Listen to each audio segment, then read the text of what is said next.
Foreign ministers from each of the group of 8 countries are here, setting the agenda for the annual G8 summit. Now, G8 countries include the United States, Russia, Britain, Canada, France, Germany, Italy, and Japan.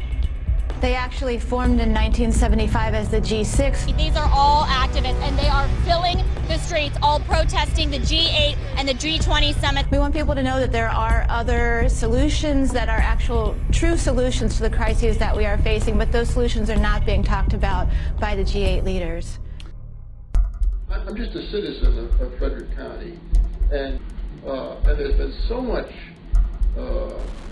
bad news, projections about what's going to happen around here this weekend. A boom in business and in protesters. That's what Frederick County expects to have next week when the G8 summit comes to town. And police are anticipating them as well. For your safety and everybody else's safety around you, take in loose items. Anything that can be either stolen, used, or damaged. And I've come here today and I've just become as educated as I possibly could be about where we should be going, and I'd just like to show my personal appreciation. What is bottom up? Bottom up is the way people related to each other for most of human history and before human history, in tribes, in indigenous culture. Top-down culture began with civilization. The G8 or the G20, these new animals that have dominated the global economy and are setting the rules for the future. When Nestle puts spring water, or Coke or Pepsi put municipal water into a bottle and they sell it to you, they're selling it to you at the market price. The water is now a commodity.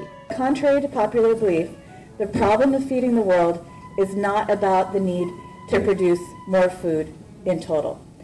The world already produces 1.5 times enough food to feed everyone on the planet.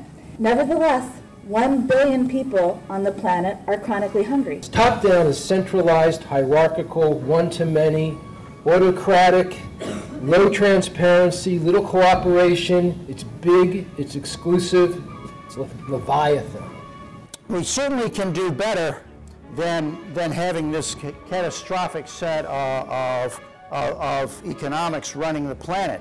And I would submit to you that we need a major economic paradigm shift. We need an economics for the earth. Neoliberalism is very much in crisis.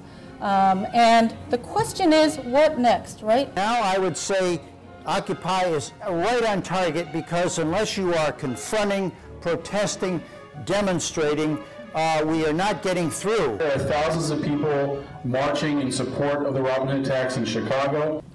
There's an opportunity really to push for fundamental change. This is taking on the system at the very, very local level. And once you get enough towns to pass in the local level, then you look at the state constitution. We're focused on solidarity, sustainability, democracy, real democracy, so not just voting, but participatory democracy, equity. And once you get enough state constitutions changed, you look at the federal constitution. But you build the power, you build the grassroots power from the bottom up.